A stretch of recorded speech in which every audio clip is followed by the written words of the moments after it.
Your home of all things credible, factual, and all times balanced. AYV, AYV, AYV, AYV, AYV. AYV.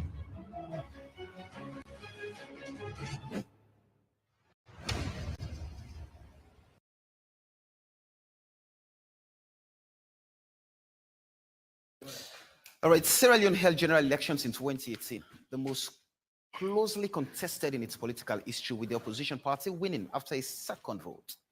Now, the government launched the Medium-Term National Development Plan 2019 to 2023, which maps out immediate and long-term development goals and commitments to transform from a fragile state into a stable democracy. But the U.S. Department of State 2021 country report on human rights practices in Sierra Leone said significant human rights issues included credible reports of unlawful or arbitrary killings by the government, cruel, inhuman, or degrading treatment or punishment by government or on behalf of government, harsh and life-threatening prison conditions, arbitrary arrest or detention, serious government corruption, existence of laws criminalizing consensual same-sex sexual conduct between adults, although the laws were not enforced, and existence of the worst forms of child labor. The government took some steps to investigate, prosecute, and punish officials who committed abuses or engaged in corruption, but impunity, the report says, persisted. The Millennium Challenge Corporation scorecard for 2022 under the rule justly category puts political rights at 92%, civil liberties at 92%, control of corruption at 83%, rule of law at 63%, and freedom of information at 90%. With this good and bad picture being painted of the nation's democracy, it begs the question, 5 years on, where is Sierra Leone democracy and good governance standing? My name is Samuel Wise Bangura, and this is AYV on Sunday. But following the violent protests on August 10th this year, President Julius Madam one day body they get to listen from Niara. For the two giants, APC and SLPP. There are no protests in all other parts of the country, including Liberia, and now he finds the back of the net. And one honorable member. Very good evening and a warm welcome to AYV on Sunday channel.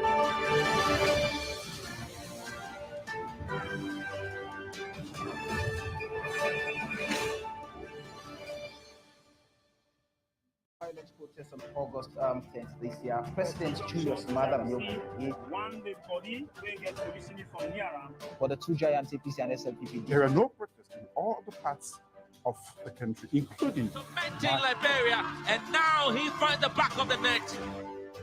And one honorable member. Very good evening and a warm welcome to AYV on Sunday channel.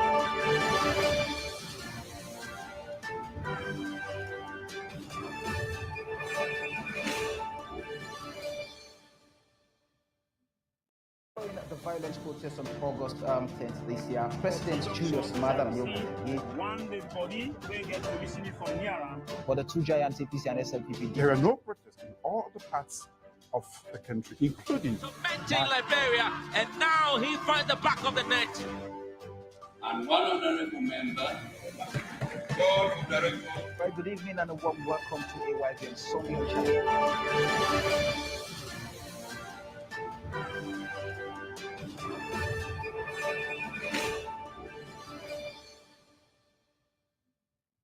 Following the violent protests on August 10th this year, President Julius Madam one day body they get to listen from Niara. For the two giants, APC and SLPP. There are no protests in all other parts of the country, including Liberia, and now he finds the back of the net. And one honorable member. Very good evening and a warm welcome to AYV on Sunday channel.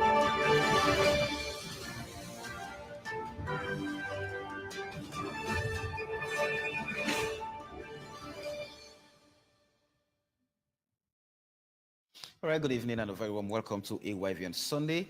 Today we are reviewing Sierra Leone's democracy and good governance standing the last 5 years under the regime of the Sierra Leone People's Party. And you can follow us on DSTV channel 399, on radio FM 101.7, on local channel Channel 33 on Facebook, AYV News Facebook page. Drop your comments, drop your questions. We will find time to go through some of them on that platform. And later on, definitely we'll factor them into the conversation. As always, we'll bring people who are in touch with the issues. I have a star-studded panel to help me unpack the conversation for the next 2 hours. I have Sidi Tunis, the National Publicity Secretary of the Opposition All People's Congress Party. Sidi, good evening and welcome to Waving Sunday. Good evening, Samuel. It's always a pleasure to be here. Right, I have the nation's Minister of Information and Communications, Mohammed Rahman Soare. Good evening and welcome, Mr. Minister. Good evening, Samuel. Good evening, Sierra Leoneans.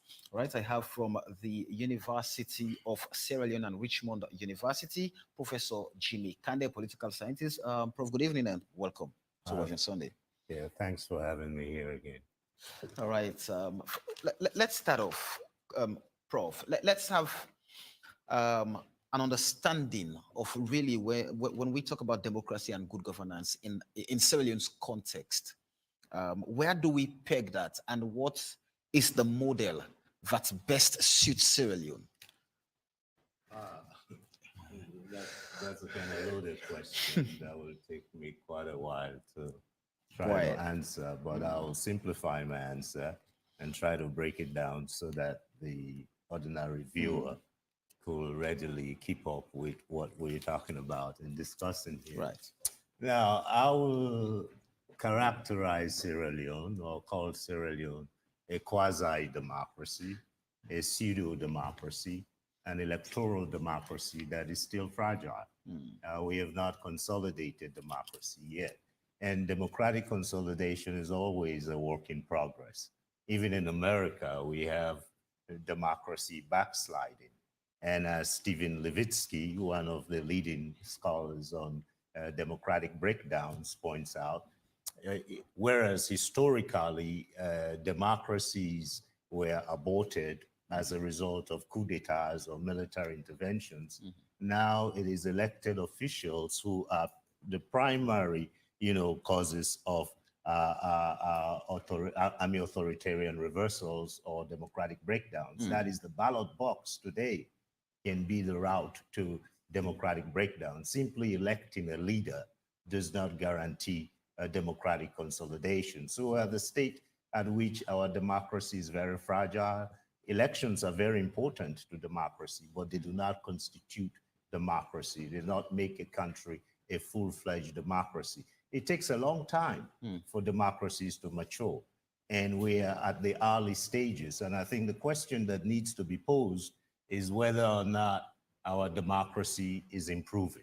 So the just quality of democracy. Just before we get into that, whether or not, we're moving from being a fragile democracy to a more mature democracy.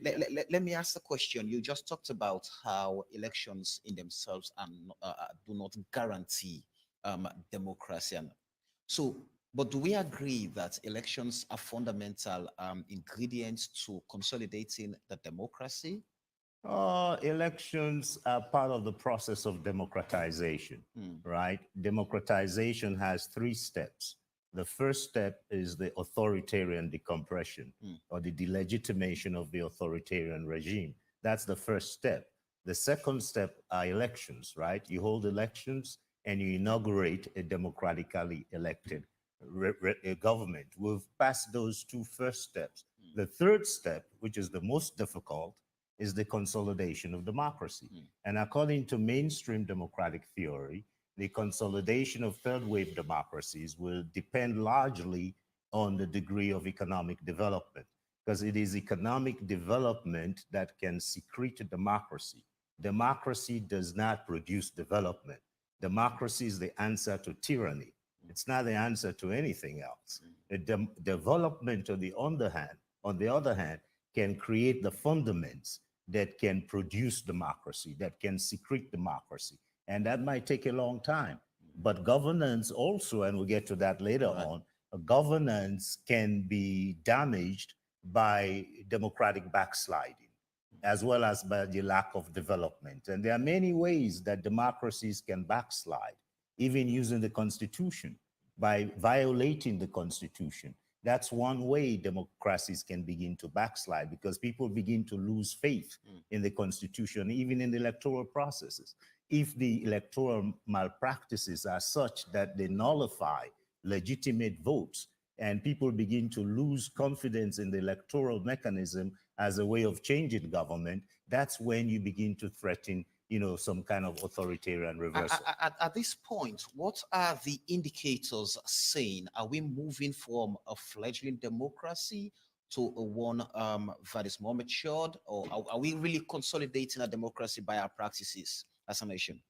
I think the quality of governance may be undermining our democracy. In what sense? Right. But first, let me touch on democracy, the quality of governance. I mean, when you talk about governance, you look at some of the metrics, right, of good governance, right? And I can run your viewers through that briefly, Right. that it starts with constitutionalism, right? Respect for the Constitution, right? Yes, you might argue that, I don't want to get into name calling and all of that stuff, but the past two governments, have played games with the Constitution and with the process, even in Parliament, of redoing a parliamentary representation. I have an individual, I think, representing, the Aberdeen area, who is very popular there, but was kicked out of Parliament, because what was it, a by-election process?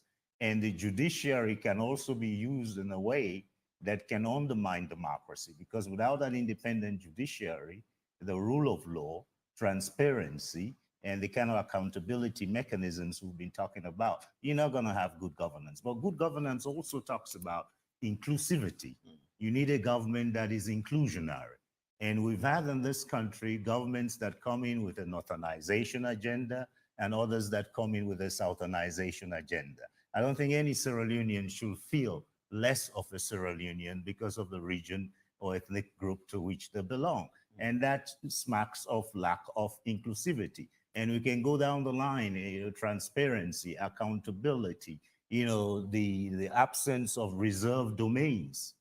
That is, people who are above and beyond the reach of the law, so to speak. And we still have that today, in this country. But what is critical to good governance in our context of abject poverty is social provisioning.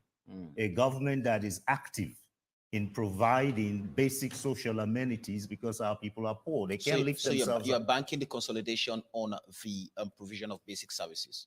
Well, not just that, because you need an effective state. Let me point that out. Without an effective state, neither democracy can be consolidated, nor development is possible. So you really need an effective state. And we can quibble about how you make the state effective, but a state is made effective by enhancing its capacity.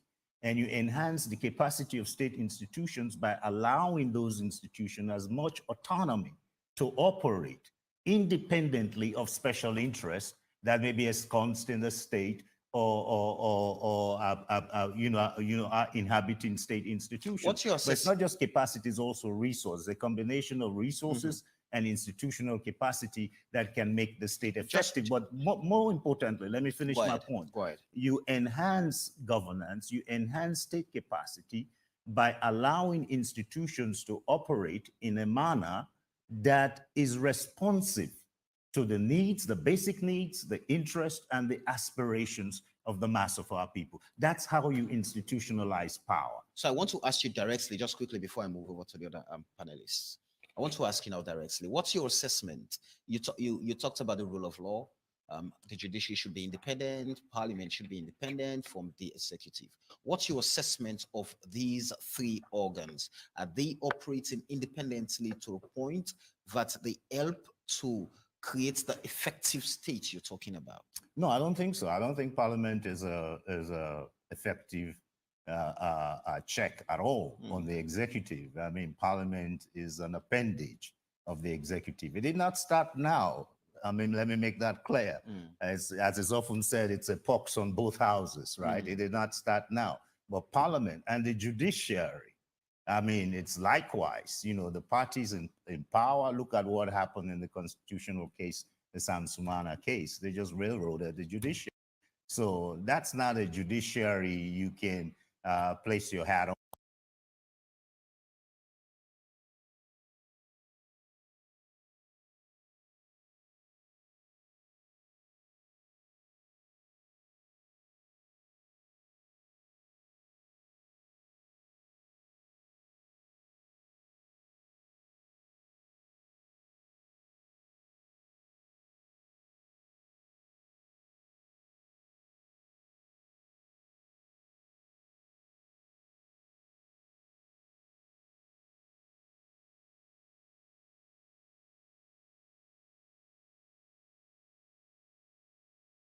because Kaba was more inclusive. There were serious problems under Kaba as well. But in terms of constitutionalism and inclusivity and trying to build institutions, emphasize institutions rather than personalities, I think he did much better than his successors. All right. Let me quickly bring in Sidi at Tunis.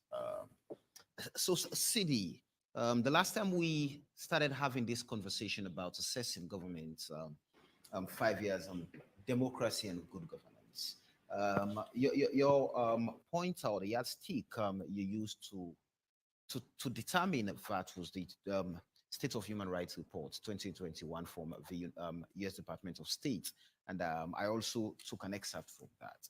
But at this time, where would you peg, or how would you describe the nation's democracy in the last 5 years? Where would you put that? I think, thank you very much, Samuel. I mean, like you rightly stated, and, I think we are seeing a nosedive as far as our democracy is concerned. And I'll say this, you had Prof bring out some issues as far as democratic governance is concerned. First, you have to look at the Constitution itself, which I believe the current Constitution, the 1991 Constitution, which ushered in the current democracy that we are practicing in Sierra Leone. And you look at the provisions within that Constitution as to, makeup of our governance system, i.e. the judiciary, the, executive and the legislature, and how people are elected or appointed into offices under, those three arms of governance. And clearly, we had an election that ushered in a new government, like I stated earlier. And just after the election, we got the results that clearly stated who controls the executive and who controls the judiciary. And the manipulation started immediately. First, with the election of the Speaker of Parliament, wherein the police was invited, kicked out elected members of Parliament so that the Speaker can be elected. And we went through that. A year later, sitting and elected members of Parliament who have served in the well of Parliament for over a year were also kicked out through the judiciary. But the interesting point there is the law was clearly ignored, as to how they could be replaced. So even if we say the judiciary was right to kick them out, but then their replacement or the manner in which they were replaced was wrong by any means, by any law that you can look at in this country, whether it is by the Constitution or the Electoral Act of 2012. It's all wrong because the judiciary has no law that supports them in appointing members of Parliament. But then that goes beyond it. Democracy, it's all about, people having participation in the governance of the country. And that is why institutions are created to strengthen our democratic system. In our case, we have the elections management bodies that comprises the Electoral Commission, the PPRC, political parties, and other democratic institutions, National Commission for Democracy, civil society, the media. We all, and even our development partners who support, electoral processes, i.e. free, credible, transparent elections.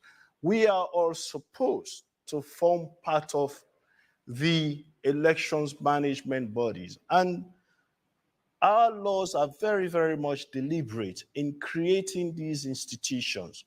One, Prof talked about consolidation. It is important that we continue to consolidate our democracy. And how do we do that? Through inclusive dialogue. It is no magic. There will always be disagreement. Are there incidents where perhaps you're now claiming that you've not been included in? Oh, of course, many.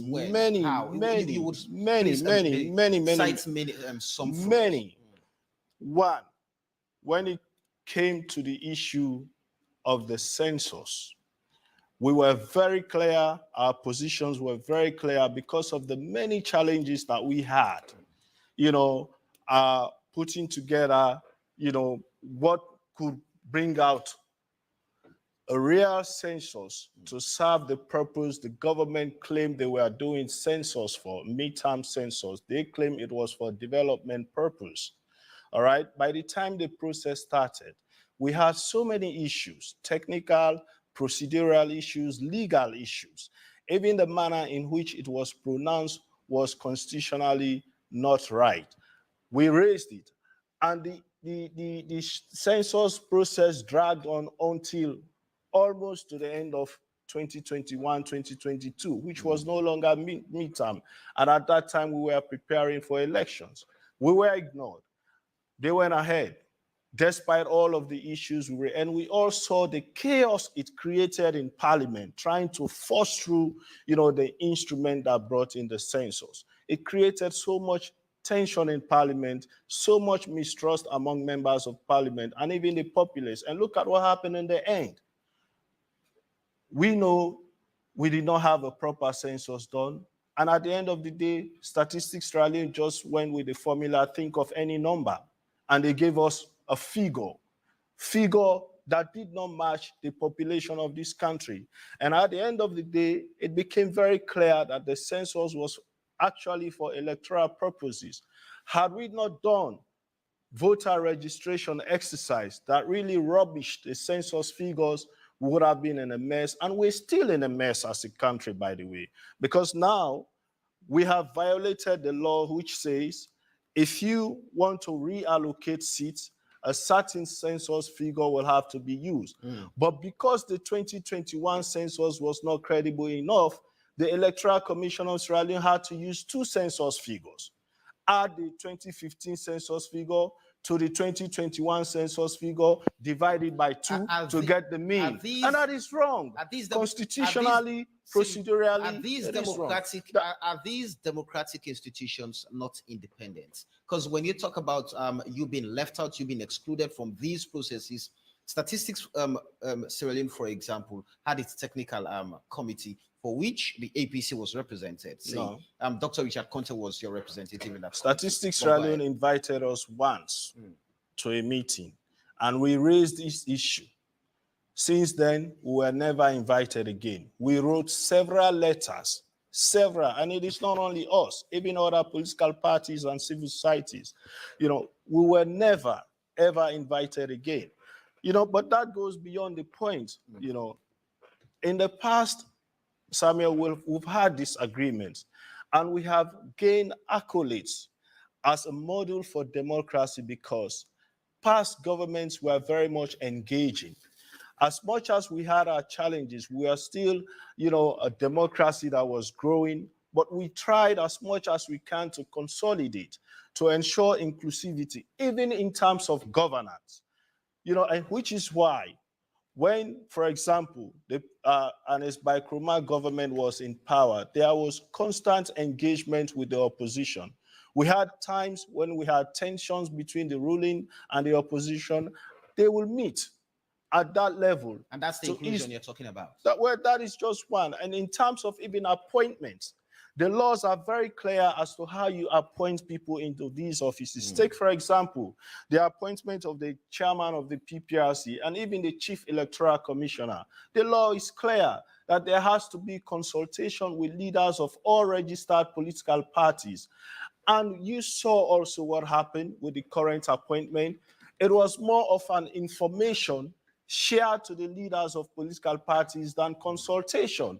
And that also created a lot of mistrust and all contributes to undermining the gains that we have made democratically. The issues are many. So, we have to get into the issues. But just before I move over to the Minister of Information, how would you describe the current state of democracy and good governance? Are we improving? Are we growing? I think from where we were, from the last two governments, President Ahmed Tijan, I talked about how democracy was ushered in. President Ahmed Tijan Kaba came in just after the peace. He consolidated the peace and built democratic institutions. Dr. Ernest Bai Koroma came in, built on those institutions, gave them more powers where it was necessary, review the law so that they could enjoy more independence. And it was no magic. We had accolades. President Barack Obama referred to Sierra Leone as one of the models in Africa for strong and good democracy. The evidence is there. And under this administration, we are seeing our democracy deteriorating. You know, I started stating the evidences, and as we go further into the programs, more and more evidences will be highlighted. Let me get a precursory remark from the Minister of Information, Mohamed Rahman. Sorry. Professor Kande has put into context his thoughts about democracy and the quality of leadership and governance. And Sidi has made it very clear to us that the democratic credentials are deteriorating. The state is deteriorating in terms of democracy and good governance, especially since you took over. So where is democracy under your leadership? Also, I clearly understand the thoughts. Professor Kande is an academic, and that's what we know him for. Sidi will never concede anything here. You know, under the administration, everything was hunky-dory and everything was fine. So, but it's good for a discussion like this to have a baseline. Where did we start off from? You know, so we all know, and you know, Professor Kande has hinted to that. Democracy had a very deep stab by then, but as well as setting the context, in our recent times, post-war or during the Civil War, I'm a hater or like him, President Julius Maada Bio, under very difficult circumstances, kept the NPRC pledge, ending the war. He did not end the war, but they put the basic modalities in place for democratic peace talks to ensue so that it could lead to the end of the war. After that, they wanted to conduct free and fair elections and hand over to a democratically elected government. With all of the trappings of power, with the support of the military, he still went ahead and handed over power. So he had a very vested interest in keeping this country not only safe, but also democratic, right? Fast forward in 2018, he's elected by popular will to become president of the Republic of Sierra Leone. He has put in place very, very, very profound reforms, phenomenal reform processes. We all know, I know since growing up as a boy, we know the criminal libel has been an albatross around the neck of practitioners in Sierra Leone. Bad politicians have always used it to mellow down journalists, arrest them on Friday, ensure they don't have access to bail at the weekend, they sleep there, they are released by Monday, following pressure, both local and international. By bad politicians, you mean? By bad politicians, including APC practitioners over the years. But that's another matter. I simply want to insist that a lot of progressive things have happened under this administration, right? We have been able to make democracy form the very basis of our existence as a government. So President Bio, even though he was fair lampooned, ridiculed, castigated by unprofessional sections of the press, like I always say, he still went ahead and repealed the criminal libel law. I stand here very proud to note that 4.5 years on, there is no journalist in jail on account of the practice of their profession. There is nobody who has been arrested and incarcerated because they have abused, because of free speech, right? So that's very important to note. So before you just continue mentioning the games, let's understand, you talked about having a baseline. Yeah. Let's have an understanding of where did you meet democracy and good governance? That's what I'm saying. These are the core ingredients. Free speech is enshrined in the Constitution, right? So that's a rights issue, and they are the core components of a democracy, right? So that was not there. We brought it against a lot of, even within cabinet there were, quite serious opposition. Out here, you supported us variously, but ensure that was best for our country. And by repealing, we were able to bring our law in line with 12 other international, we had violated many international commitments by simply keeping the criminal libel on the books. Its repeal brought us in line with 12 other international covenants and treaties that we had signed up to, but that we had paid no heed to before. So this was a good day for our country, and we are celebrated the world over. After that, subsequent press freedom ratings, right? Sierra Leone has continued to do very well, like we've never done before since independence. So in terms of law reform, there are many other things we have also done. In terms of, when you mention education, for example, you're talking about the radical reform. And he spoke about rights, inclusive growth, inclusive development. Government should not be about furthering the nest of a few people. So President Bill brought in the free quality education that is giving meaning to the right of every Sierra Leonean to have access to education. So today, every Sierra Leonean born within, the shores of our country has a free chance to attend school, at least in the public school, right? I mean, the debate can go on as to other things, but this is a fact. As I speak here, we have about 3.1 million Sierra Leoneans, all of them paid for by the government of Sierra Leone. For those guys who end up doing STEM courses, science, technology, engineering, agriculture, and mathematics, even through university, they can still continue to enjoy that. I mean, if this is not good enough, it's not inclusive enough, you will have to tell me what else is more inclusive than this. But you talk about anti-corruption, we have continued the war against corruption. Don't we still have challenges? Of course we do. We are not perfect, but it's been a well-fought fight. We are on it, for which we have continued to pass many global anti-corruption indicators, right? The MCC, for example, I think the last one were in the 80s. We never passed it before we came to government. So every year, 4 years running, we have continued to pass it. It's part of the challenges, the selective justice that Prof talked about. No, don't lead me. Let me come. My trail of thoughts, So we are saying, I've seen government ministers rounded up, right? I sit as Minister of Information and Communications. I mean, I had corruption right in my ministry. I prosecuted it. Those guys lost their jobs. They served jail time and all of that, right? This is not a Hollywood movie. This is a recent experience, right? So things are happening. But if we approach it with the Sierra Leonean mindset, as long as in the court of public opinion you are guilty, you have to be found guilty before we realize that the war on corruption is heightening, then we have a problem. We need to address that. So that's what is happening. Access to justice. It is a fact that today we have sitting judges, high court judges in every district in this country. Before we took over, you had huge backlog of cases because you relied on circuit judges to go around, something that did not happen all the time. So today, in every district, you have sitting high court judges. You have resident state councils. So you can't say, oh, state council not count this week, we don't adjourn the case. So what is this underlining? The access to justice, we are continuing to push the boundaries, the frontiers. Does that mean there are no issues relating to justice? There are, but there have been, profound, commitments to improving that landscape, because we believe justice delayed is justice denied. So these high court judges are resident. You have resident state councils just so that they can expeditiously dispense justice without fear and favor. I think that's very important. You talk about human rights. In terms of human rights, we have continued to maintain a grade A rating for our National Human Rights Commission, right? We have set up various commissions to ensure that, human rights are respected every inch of the way. We have mentioned inclusivity. I know the APC is being the biggest threat to our democracy, both in and out of government. Why do I say so?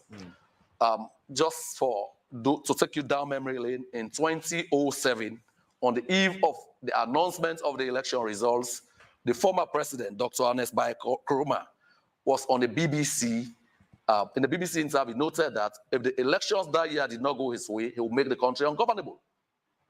That is a threat to the very institution you are meant to be nourishing. That is a serious breach, right? So fast forward several years down the line, 2018, again on the eve of the announcement of the results, now APC candidate Samora also said it will cause all sorts of problems. So when some of these problems, these threats to democracy happen, you have ventriloquists and proxies seated abroad, threatening the peace and stability of this country, threatening, inciting people to take over the seat of power. You just want to fit this into a narrative. They have probably had a queue. Yeah? So these things are very important for us as a government. You mentioned, we have also mentioned democracy must work for everybody. We know this. The UK Foreign Secretary was here a couple of days ago. I mean, like us, he also noted that the twin global problems of COVID and the war in Ukraine, the Russia-Ukraine war, have been at the very center of, difficult challenges for the whole world. For example, in Sierra Leone, it's translating to high commodity prices, including petroleum products and the basic staple food. So these things are happening. But even in the midst of that, just so that listeners and viewers could understand, when we had COVID here, government activated many social interventions. Number one, we gave direct cash transfers to people living with disabilities across this country. This is from Bumaru to Falaba. We did that across this country, and the beneficiaries are quite grateful. Apart from that, since the service sector was one of the hardest hit, we ensured that we paid 3 months' salaries to those working for hotel and other sectors. That was across the board. It was not APC, it was not SLP. These were Sierra Leoneans. When we provide services or when we deliver, we want to ensure that, it's inclusive. Every Sierra Leonean is able to have a fair chance of benefiting from that. Again, we ensured during the same period, just so that, Professor Kande mentioned inclusivity, he also did, right? So I want to stress how inclusive we have been in terms of ensuring that every Sierra Leonean benefits from our policy interventions. What did we do when COVID struck? We made resources available to the tune of $50 million to commercial banks so that those in the business of importing essential commodities will not be starved of much needed foreign exchange.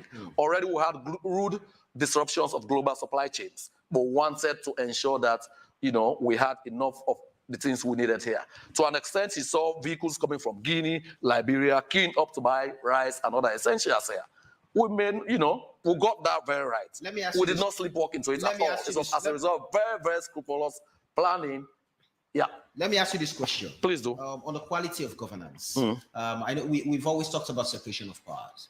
The executive, the legislature, and the judiciary. Yeah. But now the claim is that Professor Kande mentioned Parliament being an appendage to the executive, the judiciary not being independent, so being used as a political tool already. So how are these quality of governance? Yes. How are these? Okay, I'll speak to that in a bit. How are they helping to undermine democracy or consolidate democracy?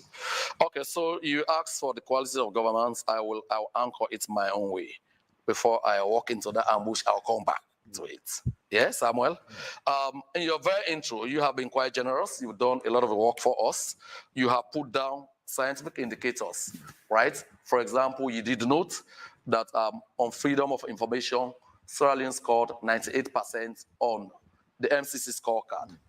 MCC scorecard, the people who do that scorecard are not residents in Tium or in Bo or Pujen, where I come from, right? These are globally repeated institutions. Whatever arguments we might have against this, another matter. But until you give alternative outlets for grading, that is what it is. You also mentioned, in terms of access to, you mentioned also the need for, sorry, I don't know. So the other thing you mentioned that has to do with, yes, political rights, 94%, right? 94% political rights, civic rights. Okay, let me read directly from the scorecard.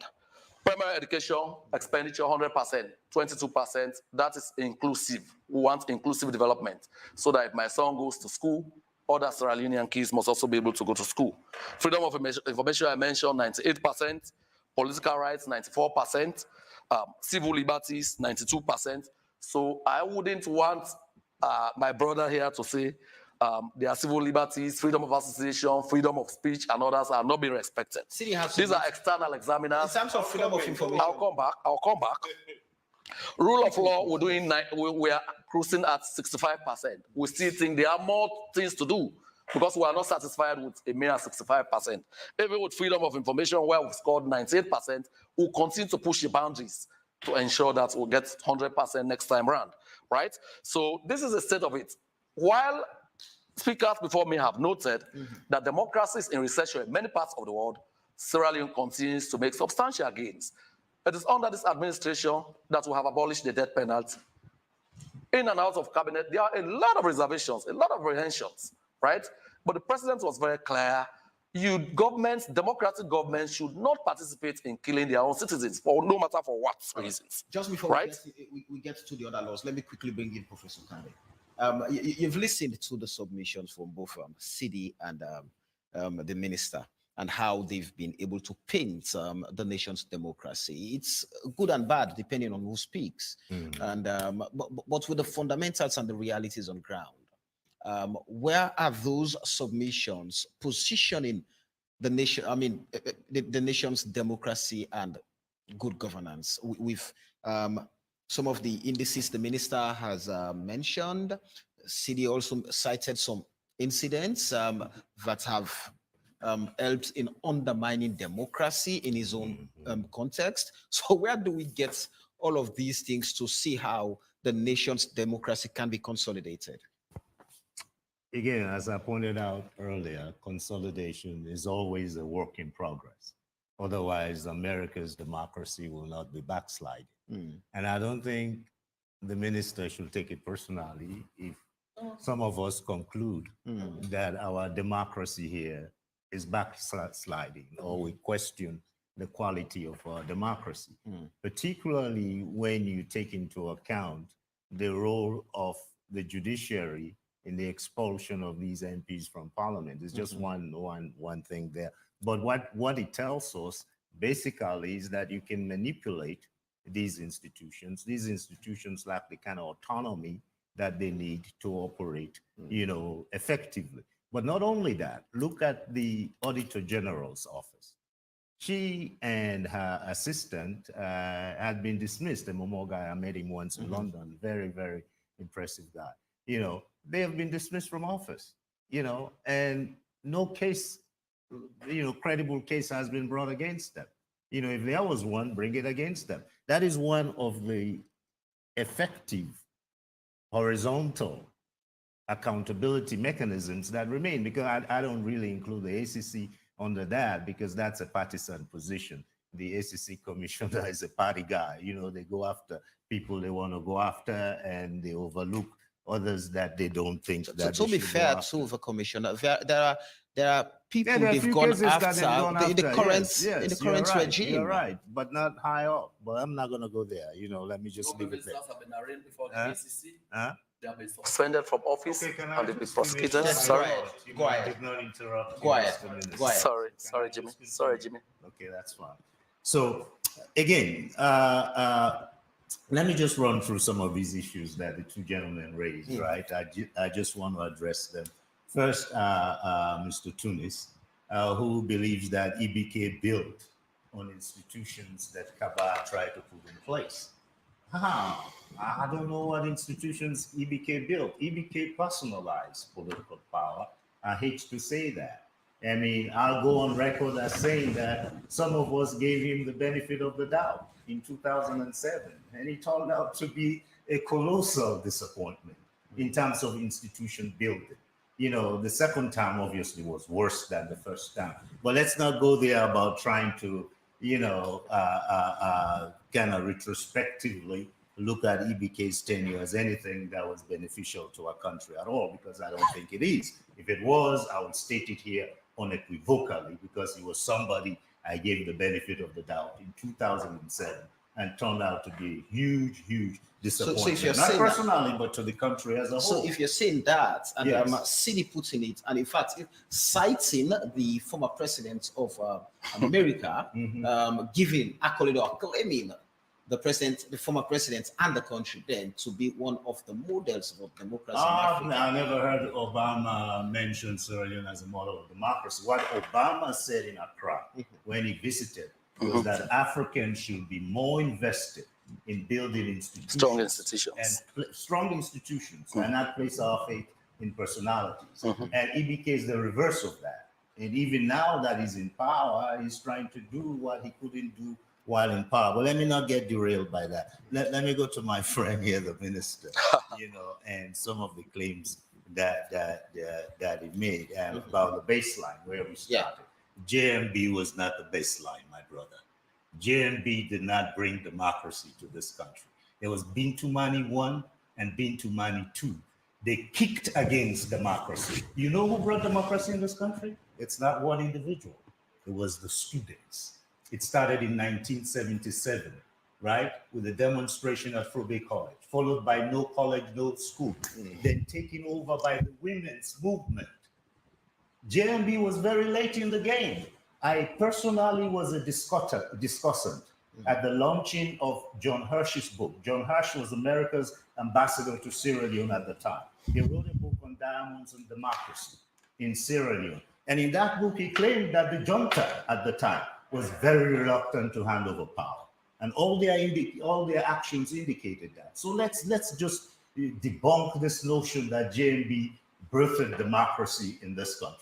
That's definitely not the case. Well, let me run down some of the other points that the minister raised. I think the point on the repeal of the criminal law, libel law, I say is spot on. I think that was a good development, that they got rid of that law, and I think they should be applauded for that.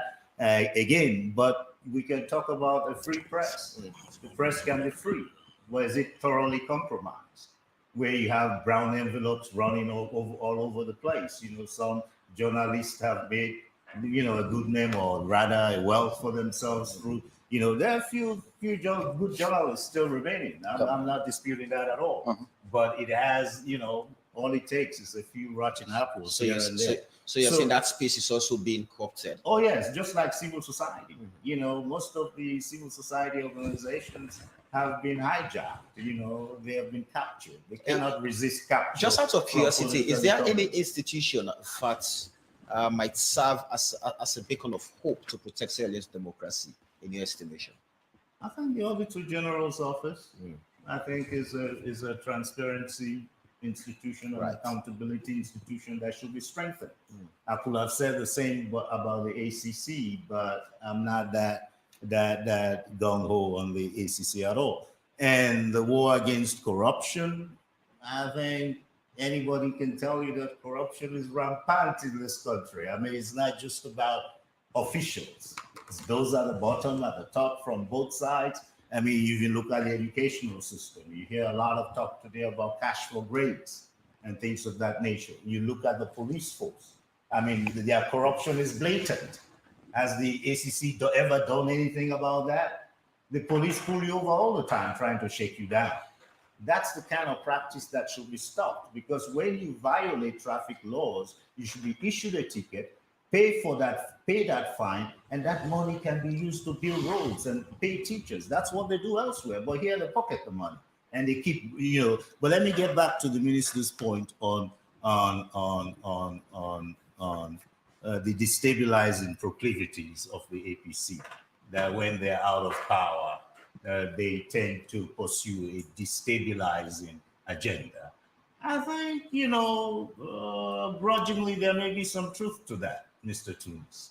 Again, I hold no brief here for either party, because I don't think there's much disagreement between these two parties as to how to govern. It is about who should govern, okay? But going back to the destabilizing proclivities, let's kick back to 1968 and bring it forward, right? Before, after Albert Magai lost power, right? And before the Bangura coup, not the Bangura coup, the Emadou Rogers and Patrick Conte coup that brought in Brigadier Bangura and the APC. The APC were plotting an insurrection launched from Guinea at that time. If you read Cox's book on civil-military relations in Sierra Leone, he makes that point very clear. Under Momo, when Momo was kicked out, and that's the irony of the decadence of political leadership in this country, that Momo, against whom the rebellion was launched, eventually found themselves with the very rebels that were fighting against him. He was in the bush with them after all when he ran away from jail because he had been incarcerated, as a collaborator after Kaba, had been. So even Momo, when he had been deposed, they contributed to the stabilization of the Sierra Leone army because they had these renegade soldiers that they were training, that they had within the army itself that were undermining the war efforts of the NPRC. And there's a record, about that. And bringing it forward recently, I believe the August 10 incident. I mean, there's genuine concern in this country. There's genuine hardship and suffering in this country that could lead people to take to the streets to protest. You don't get much by way of democratic rights or advanced movements. Social protest movements are very important. But what happened on August 10 is that it became criminalized. And the incumbent government is claiming that the APC elements were involved in instigating that it was an insurrection. I would not call it an insurrection per se, because right now we're hearing that even some Wagner group members or the Russians were somewhat have identified Sierra Leone as one of those countries that are targeted for destabilization. I don't know if the minister I've read it. has read that. I've read it. So again, Somebody was speculating yes, that might be I'm one not of going them. to pay much credence to that, but there's something to this. But one last point I want to make that the minister said in terms of touting some of the gains of the government is in the area, I believe, of education. Yeah. Right. I've been trying to help in my own little way in education. And we appreciate by that. donating books to schools, colleges, and libraries all over the country. And in my recent trip up country, I've been going there all the time, the north and south and so forth. Some of the complaints I'm getting from teachers is that they are now being forced to do some of the same things that they were being prosecuted for doing. That they were being put at falsifying grades, trying to falsifying grades so that you show that your school is improving. The culture that they're setting now is a culture in which people want to pass exams without taking exams, without studying. And they are perpetrating that. But getting back to the real issue of free education, education is never free. You might pay the fees, but the non-tuition costs are going to outweigh even the tuition fees. I help students here at all levels, in my own little way. And I know education is not free. Free education is analogous to free healthcare in this country, right? There's a lot of good that is meant, but a lot is required in the delivery. A lot is wanting in the delivery. If I want my kid to have a good education, if I want my sister or my daughter or whoever needs free healthcare, I'm not going to send them to a free healthcare clinic. Why is that? Because the quality is poor. Would you not want to commend the government's striving to ensure if it works? It's work in progress, like democracy consolidation. We'll get there. Okay, slowly. But what I'm saying that is we should not begin to tout it as if it's already working. We already believe that we are there when we just kind of creeping together. It's working, but it might not be perfect. It's working. The aspiration is to perfect it. So let's go to the education, to the free Rwanda started the same way. We have already now data is saying we have about 2.7 million kids in school.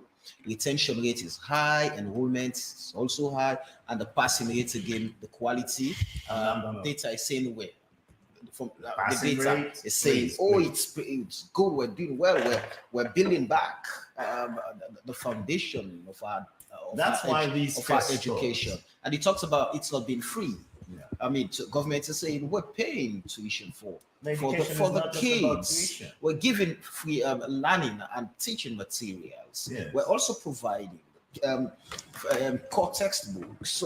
So are these not efforts to put education where the minister is trying to put it now for us? I will never discount anyone making an effort to improve education, be it the government or be it ordinary individuals. I will never discount that. Right? Little drops will add up someday. That's my belief. But you have a lot of situations where kids cannot even get their grades at the end of the year if they don't go pay something to the teacher. You know, there's all kind of stuff going on, you know, at all levels in the primary school, the secondary school. Again, you're not going to blame it just on government per se. And eradicating some of that culture that has set in the schools and the universities is going to be a tall order. Would you want to bring governments in on the pay of the teachers? We also have some teachers in community schools that are not being paid by government, but also all they need is when parents or the pupils of the community schools at the end get paid. Many teachers don't have PIN codes either. Okay, that's a point you raise, but again, it corrupts the whole educational system. You know, when teachers don't get paid, they go on what? Operation Pay Yourselves, like the soldiers used to do, right? That's pretty much what it is, right? And that is very damaging to the educational system, because you find that at all levels of education in this country today. All right. So Sidi, you listened to Minister Suare's submission. The indicators he cited are pretty good. It appears, I mean, there is some stellar performance in upholding democracy and consolidating it from the government's perspective. Well, thank you very much. I see the minister throwing in figures, but at the same time trying to defend the sources of those figures, or but no, Sidi, make your points up here. I'll come back. I am glad that Prof already addressed the issue of democracy, because we all know that it is the 1991 Constitution that ushered in the current democracy that we have in Sierra Leone. And of course, in 1991, it wasn't President Bill that was in power. I'll come back to that. In any case, President Bill delayed our democracy. Their NPRC coup delayed our democratic process. And the coup against Strasser even further delayed our democratic process. I don't have to go into that, because Prof already laid out the circumstances there for us all. Okay, so I'll zero in on that when I come back. Let us come to the criminal libel law, which in fact they introduced in 1965, when they wanted to become a repressive regime, just as they introduced the one-party, system that we now came to know. The process of decriminalizing that, started with the previous administration, of course, but they completed that. But never fulfilled. But look at what it never went to cabinet. They repealed and they reintroduced the criminal libel law, which they have attempted to use to go after the cybercrime laws. I mean, which they have attempted already to use to go after, politicians like us, and which they are now using to even eavesdrop or censor our communications, eavesdrops on our communications, what we do with our mobile communications and all of that. So that is even more draconian than the criminal libel law that they had. And cybercrime law, by the way, has so many areas it ought to be focusing on, not just, what communication the politicians are involved in. You talk about inclusive growth and development. Prof, I will not back down on the fact that President Ernest Bai Koroma did quite a lot in terms of inclusivity and in terms of even transforming and strengthening our democracy. Let us take the audit service, which you are acclaiming here very much. The strength and independence that audit service now enjoys until Lara Taylor Pierce was taken out of office all came under President Ernest Bai Koroma. Lara Taylor Pierce and her audit service had the free will, to do what was right, to hold everyone accountable, including the office of the president. I mean, the fallout came in when when these people could not be out. They keep talking about democratic accountability, but they don't want the president to account for what he's spending. And that is where the problem lied. And the interesting thing is, Lara was taken out few weeks of her publishing that year's audit report. And immediately she was kicked out of office. What has happened? Now the audit service is telling us that they couldn't audit the office of the president because it did not meet the threshold. What threshold? And we keep talking about democratic accountability. Accountability should not be selective, my dear. But if Mr. Minister, that office, bring back our Auditor office General. that many Sierra Leoneans look forward to in terms of accountability, in terms of in fact giving up to transparency. If the office is saying that that office at this time did not meet the threshold for it to be audited, then is it so something? What threshold? Where has audit got to do with threshold? We are talking about spending taxpayers' money. Money is from consolidated funds. What threshold do you need to account for public money? None. None exists. So you're saying so there is no excuse. You say that was just an excuse to. It is an excuse to escape accountability, clearly. And we come to the Anti-Corruption Commission. Before Ernest Bai Koroma ascended to office, the ACC did not have the prosecutorial power. There was enough government interference. Before you prosecute, you have to first go seek permission from the Attorney General and Minister of Justice. Ernest Bai Koroma, amended the act to give the APC the prosecutorial power. And we all know that during his tenure, several of his ministers were prosecuted, and brought to book for, alleged corrupt practices. We are not seeing that under this administration. I can cite instances where government officials have been involved in corruption and they have let loose. Take, for example, the rice supplied for the school feeding program. When the Minister of Labor then, who was the Minister of Labor now, who was then Minister of Education, was prosecuted, the matter was in court. And clearly, at some point, the ACC went back and said, you know what, we don't have enough evidences. We are withdrawing this matter. No, the fact of the matter is they did not have they stopped the trial. Evidence. They stopped the trial. Because there was an issue with a standalone judge or a trial. The trial had already started, Samuel. The man had already been indicted. The trial had already started. And he was suspended from office. And they stopped the trial. But the fact of the matter is, rice came in, rice was shared among government officials, and those who could not, at that time did not utilize they were asked to bring back the rice. Why was that hidden from the general public? This was rice brought for students, not for politicians, but it was shared among the politicians, depriving the students. And now you look at other cases. Somebody takes money from donors, put the money in his personal account, not consolidated account, registered a business to his home address, and use the mediators, the owners of the business as mediators to collect the money from the donor. And then the person is out, let loose, and you go after somebody else. Who's this person? You go after somebody else to prosecute it. So that is not an ACC. These are loose allegations. They can't name the people. That is not an ACC. Ali Kaba. I don't know about that. That is very clear. You have an opportunity to say that in court. That we know. That is very clear. These are some of the instances that we're seeing.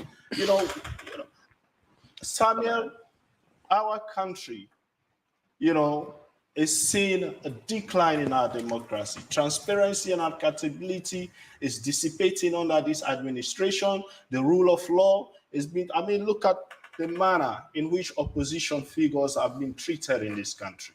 We're talking about freedom of speech. Every single opposition member that has been arrested and locked up has been because of what they have said, not what they have done.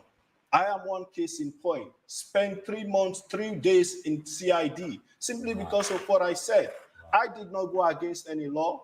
I was not a threat to security. But you can play but then which incitement to say that the people of this country will lawfully remove the government from power? How is that inciting? That is inevitable. It is something that is bound to happen. Mr. Minister, you talked a lot. Give me time to talk. Who determines I've talked a lot? Go ahead. Going further, I always say this: inclusivity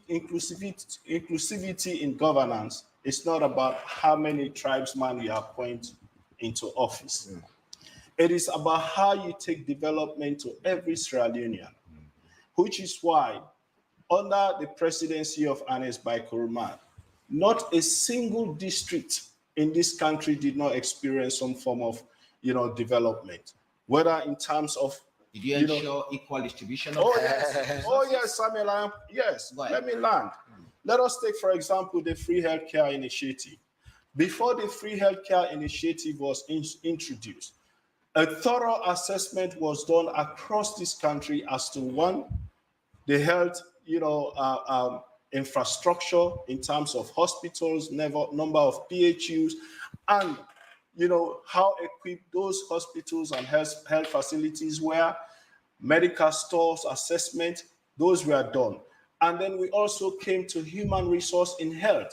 It was on that basis, in fact, that the human resource, the Health Service Commission was established, because we wanted to improve the human resource for health. And we went around and did a lot of infrastructural development. Several health centers were built, hospitals were built. I remember very well, one of the first maternity hospitals built in this country was in Pujong district.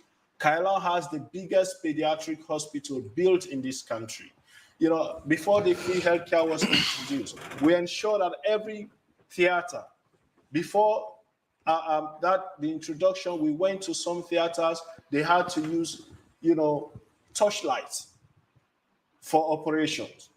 We had to ensure that every theater was equipped before the free healthcare was introduced. So we did assessment, we did the infrastructural adjustment before they were introduced, and we saw the result. It improved access, it saves many lives, and maternal mortality went down in this country. At this point, Sidi, what would you handle, or how would you handle the claims you're making differently? That now democracy has been undermined, democracy is under siege under the current regime, and those indicators you're using to do your assessment, how would you have handled those situations if you were in government? When we were in governance, that is why I'm saying some of the things that we did to ensure that inclusivity, and our democracy was improved. There was constant engagement with the opposition, right? To a point that at every opportunity that the former president had, in terms of tensions, in terms of appointments, the opposition will be engaged to make sure there was some form of consensus before ever those appointments were made, just so that we can continue to have trust, to a point that when the opposition leader in parliament wanted to run for the vice presidency of the African Union Parliament, who led the campaign? It was former President Nkrumah that led the campaign to a point that Honorable Bernadette Lahai was elected. We also saw people. Bobo Soya was appointed Deputy Minister of Health. He was still a member of the SFP when he was appointed Deputy Minister of Health. I mean, we saw developments taken all across this country. A lot of investments were done in the judiciary, by the way, to a point they were uplifted in terms of their services, in terms of their conditions of service, just as the entire civil service was uplifted at that time. Minimum wage was 25,000. It was lifted. And these are all, and let me come to quickly, this. Please. Crucial if you kept me I see the minister keep talking about fuel prices, that is COVID. Come on. When Ernest Bai Krumah came into power in 2007, in 2008, we experienced the highest global commodity in prices. The price for fuel rose to $145 a barrel. At that time, in 2008, you can go do your findings. We were still able to keep the price per liter at 3,750 leones. Since 2018, the price for barrel of oil has never reached $100 a barrel. And here we are paying close to 22,000 a liter. So it has nothing absolutely to do with global, oil market. It has to do with the fact that we just cannot manage our economy due to, over-bloated wage. Blaming it on leadership. Oh yes, so let's move on. I think we have listened to Sidi over-bloated wage bills, forever. excess spending on trips and other things. I mean, to a point that we can now fake receipts for hotels, accommodations overseas. So let me just hurriedly run through some of the very, very loose-gaseous allegations is made, because they really have no statistical backings, no nothing. I've spoken about the things I've spoken about, and I've been able to quote facts and figures from trusted sources, right? So let us start with the Auditor General. In our dispensation, we have done more for the audit service by way of budgetary allocations than any other regime before us, right? We've been able to do that. But where we sense unprofessionalism, where we sense bias, right? I mean, government had to take the decision to send them on suspension. I mean, the beauty about democracy, like Professor Jimmy Kande and others spoke about, is citizens must have recourse to alternative means to establish their innocence or otherwise. But I dare say, since the constitution of that tribunal, Madam Lara Pelos-Pierce has not missed an opportunity to ask for adjournments on a very, very continuing basis. To an extent, the matter has not been concluded. 2 weeks ago, right, the chairperson actually spoke out loud and clearly that they were frustrating her efforts by asking for perpetual adjournments. So this has to be noted. It is not because government does not want to bring the matter to an end, but because there are clearly conflicts of issues on professionalities and many other issues. But again, that matter is before a tribunal, a competent tribunal, where Madam Taylor-Pierce and her colleague have a fair chance to bring in their legal representation and what have you else. So that is very important. I also wish on the other allegations made by my friend, so the danger, the tragedy that has befallen this country is that we have lost the reading culture. Even people in policy positions do not read. And where some of them manage to read, they don't do so with profit. Sidi has always brought this issue forward of the cybercrime law. Let me now give a little bit of free education. I think this is becoming imperative here. When we landed the fiber cable here, it was part of the conditions precedent, because anywhere you land a fiber cable, you are expanding the footprints of data, digital optic. So it's important, and they always go hand in hand with increased crime, cyber, digital crimes. So that was part of the conditions precedent. The APC came, they didn't do it. Of course, fast forward, they even fell out with the World Bank over the management of those funds. Right? So when we came in, they already had no relationship with my ministry. After 3 years or so of strategic engagement, I'm pleased to know that the World Bank is back and they've supported us for digital transformation projects. The key and critical issues that the cybersecurity and crime law seek to address include protection of critical national infrastructure. We have seen in other countries, they will disrupt their electricity, they will disrupt their water system, they will disrupt many things, right, using cybercrime. Maybe at the risk of repeating myself, I've said this before, and let me say it again. I listened to Nuhu Ribadu, the Nigerian ACC czar. He said in the course of an investigation some time ago in his tenure, he stumbled upon a group of Nigerians who had robbed a bank $540 million. The bank collapsed and the bank governor died. That was cybercrime. You will need a law like this to be able to prosecute, right? So Sierra Leone, we say, when I took over my first outing to the AU headquarters, Sierra Leone was among a list of countries that was named and shamed for not having enacted a cybersecurity and crime law. And there's an ECOWAS directive on same, right? So we'll go there after the Jamboree, we'll come here, we see it, and we'll pat each other on the back, we don't take action. So one of the reasons is the protection of critical information infrastructure. You're talking about banks. Do you imagine with all the online banking and other things, somebody who had to hack the central bank or something? The things we are saying will change the narrative. So that's one of the reasons, just in case you need to know that. The second reason has to be prevention of the abusive use of computer systems. Right now, I know in other countries, people are making millions out of digital space. In Sierra Leone, when we use it, we call for war, we call for the dismemberment of this country, we call for takeover of government or all of that. So what does the abuse just a minute. You talk about online child protection. I mean, pornography, online child pornography and all of those things, right? Racist and xenophobic remarks. This law is modeled against some of the world's most seminal legislations. the Budapest Convention, the AU Malabo Accord, the ECOWAS directives, and all the other seminal legislations around the world. So human rights and freedoms are critical hallmarks of this legislation. And just so that we don't miss out on this law was popularly approved by all the members of parliament in a very resounding motion.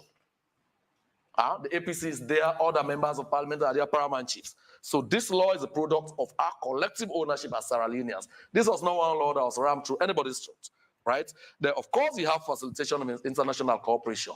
Cyber crimes, for the most part, are perpetrated by people domiciled outside that country. I mentioned just now the issue of the Nigerians who sat in Nigeria and robbed a bank in Brazil. You all know the story of Hush Puppy and others, right? So all of these things will require international cooperation to be able to bring those people to book. I think that's very important to note. Let us stop problematizing this law. You did that and you failed, you know, while we are canvassing public opinion to have it supported, right? I think that is very important to note. Samuel, just to quickly bring the minister back. I did say... Is that with your permission, sir? I did say... Yes, go ahead. I did say that the cyber crime law has so many things important to address. But the fact of the matter is they have not focused on those things. I mean, he just highlighted issues of money laundering and all of these. They are focused on using it to go after the opposition, and they have already failed on their first attempt. Okay, so let me come back. I mean, it's really on my parade, eh? Don't forget that I took part in you know, developing that. Let me tell you. What is in there. Let me tell you. I mean, Jimmy and viewers, the disappointment to the Sierra Leone opposition is I was in opposition before President Bill shot to power in 2018. We had our regular Wednesday press conferences where we had alternative policies that were sold to Sierra Leoneans, right? This opposition is always bent on causing one form of, you know, to disrupt the system, right? And in democracies, for alternative governments, you should be marketing alternative ideas, not always threatening hail and brimstone. Anyway, so let me make a few passing comments, even as I make my substantive comments much later. Nobody said President Bill is the only person who has ever watered the seeds of democracy, Jimmy. You have quoted Ambassador Hashi's Diamonds and Democracy. I've also read that book. In that book, he paid very glowing tributes to President Julius Maada Bio, then as military head of state. He didn't believe, the whole world didn't believe that a young officer with all the trappings of power and with the military will hand over power until he did. You remember that bit of it? So let us not shortchange his credit. I mean, he has a place very firmly in our history in terms of his democratic credentials. But you remember he said that, right? That's in that book that you quoted. Yeah. I've also read the same book. But I mean, it was not in your interest to quote it. So I just wanted to bring that out. You did not have a choice. Well, that's a debate for another day. You even mentioned 1977. It could go as far back as, you know, that the West African Students Union and others and all of those things. It could go way, way, way back. So let's leave that. Let's leave that and have that conversation. Democracy is backsliding. Like I say, when you have an opposition that does not want to discuss ideas, when you have an opposition, you know, whose only way to power has to be to subvert the state, to torpedo the process. I mean, there was a midterm process. You know, the laws were very clear. We asked for a midterm. They spent all their energy and resources campaigning in every nook and cranny to tell their citizens not to make themselves available for the midterm census. Right? That was what they did. They even tore the proclamation. I was there. The process was not, it became a fisticuff. That is not how opposition parties should behave in civilized democracies. When you have a serious opposition, you go to court.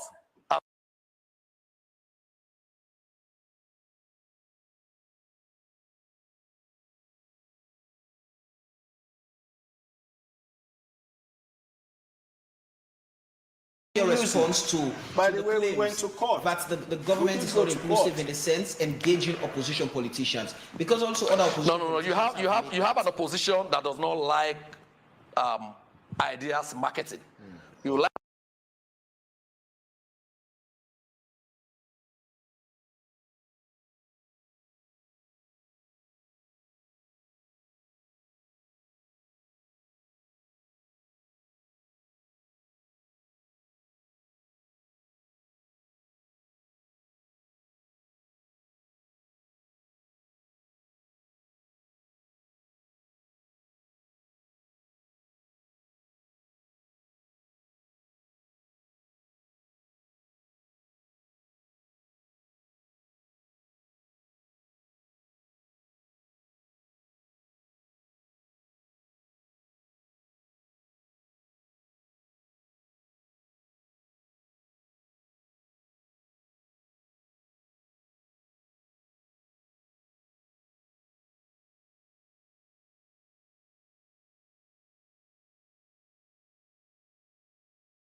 You know, and security Samuel, of this you know, country. Samuel, No, but I'm still being protected. you know, No, Samuel, Sidi, whenever I'm not going to I allow come- you to whenever disrupt I like come in all on other radio, things. No, on he's going to wait TV, for me.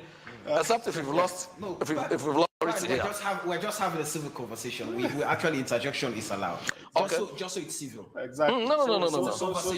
So I did mention this government, unlike many others, I said President Bill is very interested in building a sustainable democracy, right? Just every year, I mean, he hosts events with the media. I mean, we have always said when we criminalize, we ask for competition. We are not asking for favors. It is just that we believe the press has a properly run and properly managed media space will contribute meaningfully to national development. Who said that? Since independence, this is the president that has opened himself up to a more media scrutiny than any other, than all of them put together, in fact. Right? So that means we want, because democracy is about voice as well. You want to hear the citizens, what do they think about particular issues? This man, you know, we have seen leaders come and go. The most recent that comes to mind is we had to launch campaigns across this country to ensure that elections date was announced. The international community was involved. They had to give all through cajolery and all kinds of things for an election date to be announced, because the scheme was after me, more time. It morphed into various kinds of campaigns. President Bill announced an election calendar over 1 year ago so that opposition parties could have time to organize themselves, to put their house in order and compete. I understand, you know, but this is part of the democratic transition. I quit my job in May 2015. I was at Sarah Ruta. I wanted to run for the position of National Secretary General. We had already slated an election time a month or two after my resignation. But because the SLP is used to internal democracy, our party kept going to court. It took almost 3 years, right? I had left my job in anticipation that the elections will be 3 months. This is what the APC is not used to.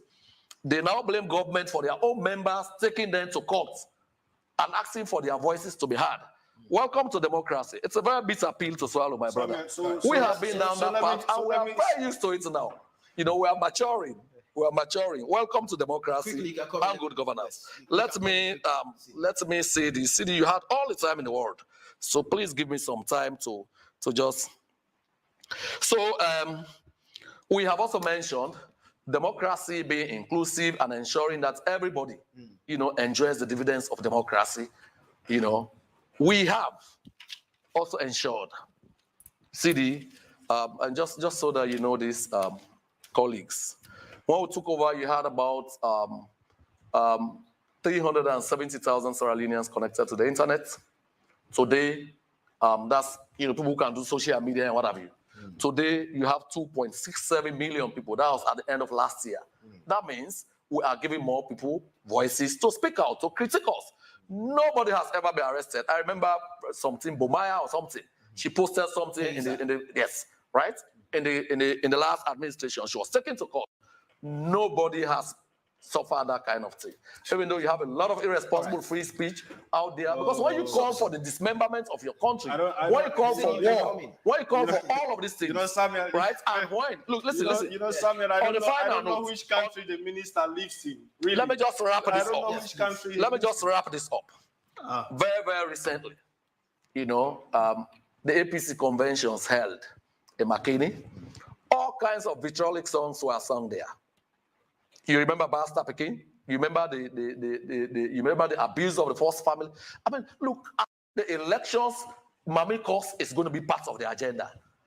We should, as serious Sierra Leoneans, right-thinking Sierra Leoneans, stop the APC in their tracks. They have to take that off the table. Correct. Let them bring alternative policy dialogue to the table, and let us move forward. Sidi, quickly. So leave that to the Sierra Leoneans to decide. So until then, you continue to do Mamikos? So who to keep in track? Until then, you continue to use the Mamikos? Who to keep in track? I mean,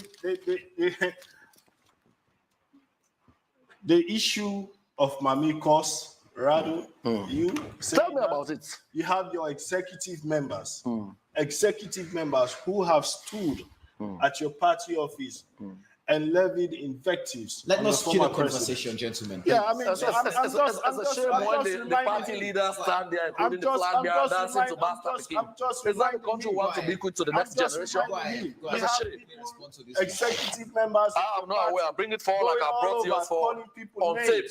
I brought yours forward on tape. Calling people names. I brought yours forward on tape. Calling people ayampies. Calling people all sort of. I am peace. Yes, you are a thief, you are a thief. So go ahead and respond to the issue. If you are a thief, you are a thief. But it costs Basta Peking. I don't want to grow. I don't want to see my kids grow up in a society where you can frivolously use invectives. You have the right to call someone a thief, what makes you think that somebody else can dance to Basta Peking? Well, I understand it's sanctioned by your does not have the right to call him the name that he wants to call him. So, Prof, so let me come. So let me come. Please go to the issue. I mean, first of all, let me state this. You know, when some of us come on national television or radio, I personally care about not only that I care about my personal credibility and integrity, I also do care about the reputation of the party. So whatever I state here, I state them with facts. So the idea that I'm just throwing it buzzes, I've given you instances, I've given data, I've given you credible facts, data, verifiable data. Putting in fuzzy mathematics or fuzzy figures does not make them, credible. Oh, really? Let me just make that very clear. So you don't believe the MCC 19% for freedom of information? I mean, if you're talking about, for rights, you keep talking about MCC. The fact of the matter is these figures are provided to MCC by institutions. And let me say this, you keep saying it is only under your government that, MCC have given you all of these accolades. The only government that has ever received money from MCC for doing well is the APC government, under Ernest by Kuruma. Yes, you have not received any. You have been getting all these calls for the past 3 years with nothing. That tells a lot. Just so that you understand the process. American taxpayers' money. Let me proceed. Don't interrupt. Let me proceed. Let us be civil. I needed to give you that. When you intervened, you were not being civil. I understand. Let me come in. When intervened, he was not being civil. I need to make this very clear because Rado keeps talking about threats to administration, threats. The only threat that we have had to the citizenry of this country is from them.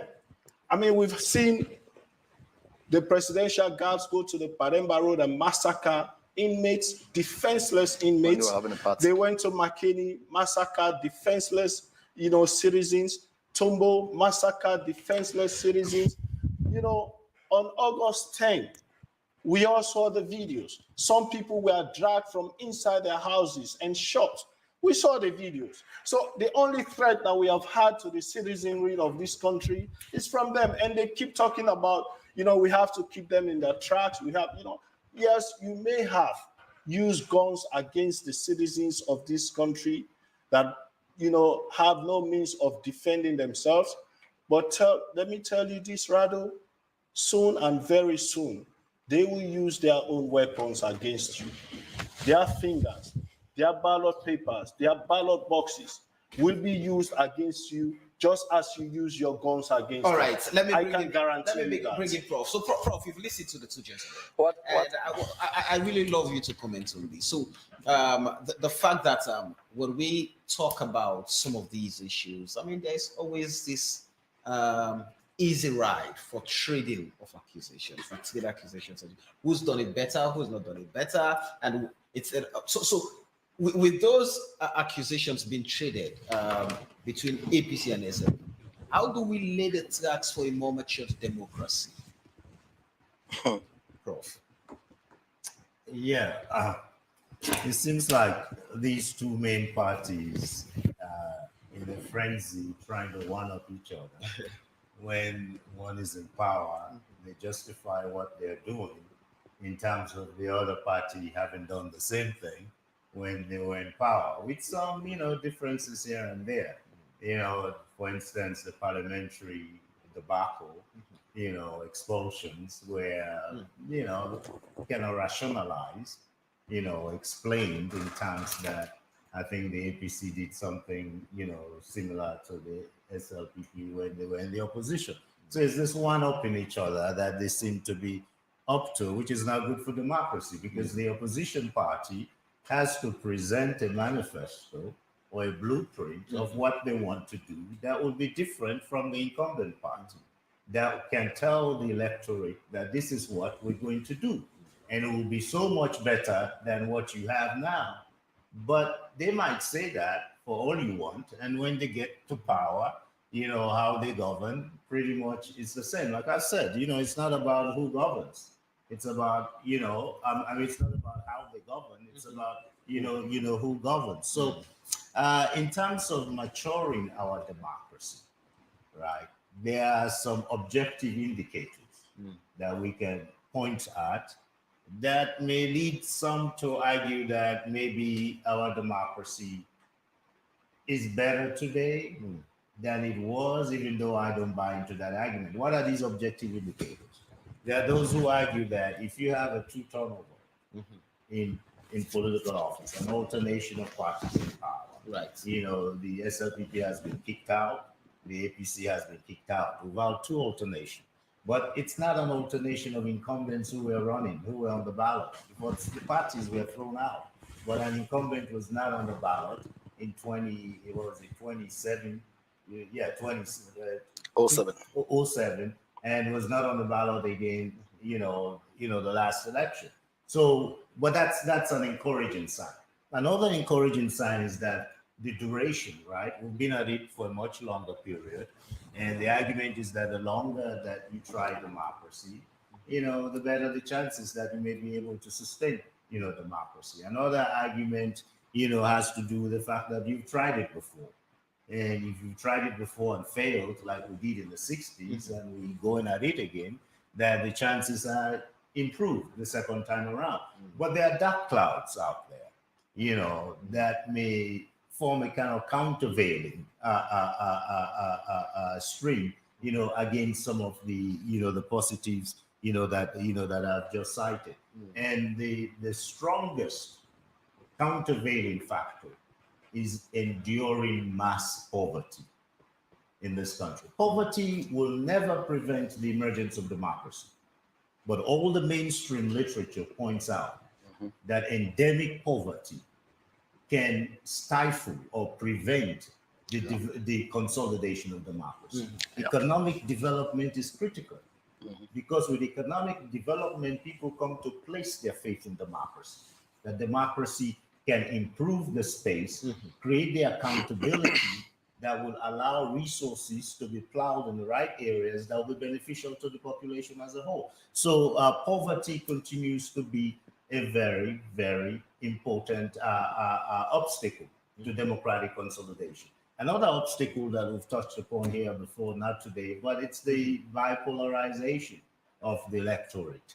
We don't have the kind of cross-cutting pressures and cleavages, but I think, Honorable Tunis, as I pointed out before this panel started, he and his brother are quite interesting example of how cleavages can cross-cut, that your identity should not always dictate your party loyalty or your party membership. You're from the center. I'd like to congratulate him. He's the only person choosing, from that part of the country in the Usum Express national team. But I think we need more yeah, people, more of them. More people from the south, and the east, APC, and more people from the north. We have that. When you look at our national executive, it's very variegated. It's all inclusive.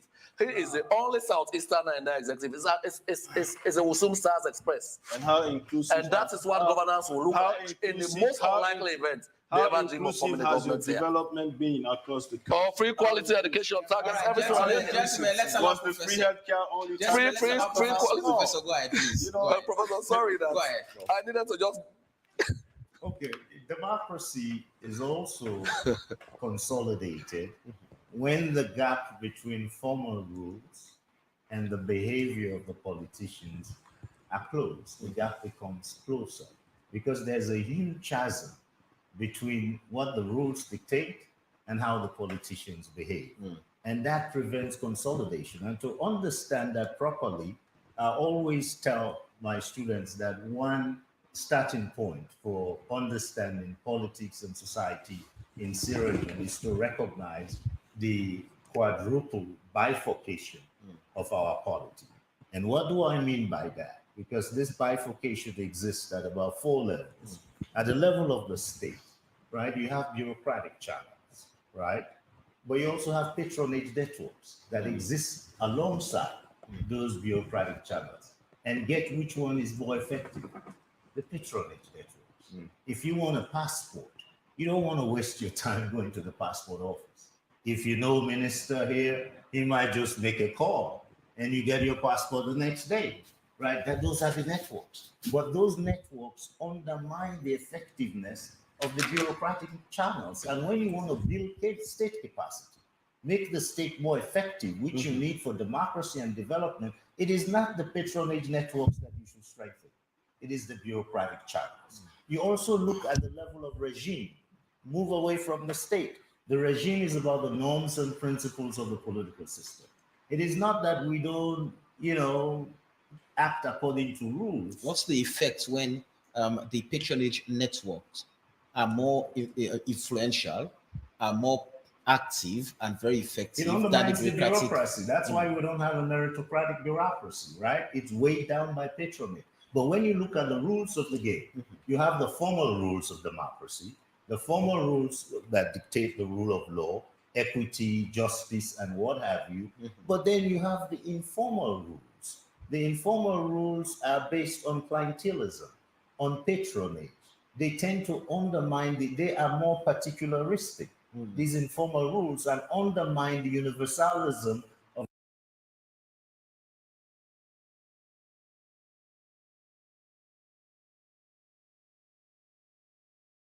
democracy. So the rules, the informal rules support the claim, they're more effective. That's where politics takes place. And the civil society organizations that have been enfeebled over the years because you have the inroading of these organizations by these parochial, loyalties and calculations coming from outside these organizations. So it makes it very difficult to consolidate democracy where you have that huge gap between formal rules and informal behavior. And that's the practice currently. Yes, that's what we have here. You got to close that gap. In fact, one theorist, Guillermo O'Donnell, who writes mainly in Latin America, made that point that consolidation is not about becoming a liberal democracy, which some Western orthodoxy tends to stipulate. That consolidation is really about closing the gap between formal rules and informal behavior. But people like Ottawa and others have argued that really consolidating democracy is about institutionalizing power. And that in Africa, the reason we have these insurrections, these coups d'etats, these chronic instabilities, because power has not been institutionalized. So how do we get the bureaucratic channels to work effectively? Because you look at some of these institutions, they're to be independent, they are to be, in fact, they're supposed to help consolidate the very democracy we want.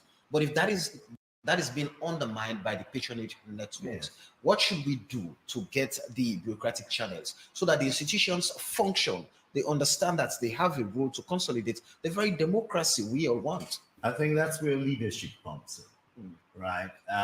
There's a palpable lack of democratic elites in much of Africa, not just Sierra Leone. Their commitment to democracy is at best opportunistic. They tend to be more committed to democracy when they're in the opposition rather than when they're in power. In fact, one scholar argued that one of the problems in Africa, including Sierra Leone, is the absence of a political class that is committed to the liberal values that undergird, liberal pluralist democracy. It's not the elites, generally speaking, are not committed to some of these metrics of good governance and democracy we've been talking about, like transparency, which would be good for the public. If you're a corrupt official, public official, you don't even have to be in the state, but you're not gonna subscribe to transparency. So the kind of value system that supports democracy is not a value system that is shared by the political class in Sierra Leone. And I'm not just zeroing in on one party, I'm talking about the political class, and in much of Africa as a whole. And if you don't have a value system among the political class that is supportive of democracy, it's very difficult to consolidate democracy. There's also the problem of the internal demand for democracy, which tends to be weak. Can this be linked to the way we practice politics? So you have people who invest in political parties, helping political parties to gain power, and at the end of the day, it goes back to how do they get what they've invested in the political party. So instead of people appointed based on merit, you start to compliment and reward people instead of competence and character. Yes. It's a pay-to-play kind of scenario where even in America, huge donors get appointed as ambassadors and what have you. It's not unique here, it's not unique here at all. But I think patronage is so embedded here. It is not like you don't have patronage elsewhere, even in the States or elsewhere, but it's like patronage is a fringe phenomenon. It's not the main driving force for appointments, for recruitment and so forth, for development projects. Patronage will seep in, but it's the exception and not the rule. In Sierra Leone, patronage is the rule, and patronage is ruining our institutions. It's undermining the effectiveness of our bureaucracy. It's making our state less effective. It contributes to the enfeeblement of public institutions. And even Fukuyama and others who wrote on governance and state building makes the forceful argument that state building is very important, but the way you build a state is not on the basis of patronage. You build a state on the basis of rules that apply to everybody, on universal rules, not the particularistic rules of patronage, clientelism, and so forth. Is there hope that the practice can be changed over time? But I think in poor societies like ours, a lot rides on leadership. If you have a transformative leader, which we have not yet had in this country, let nobody tell you that their politician is a transformative leader. We've never had one in this country. But if we have a transformative leader, they can change the narrative.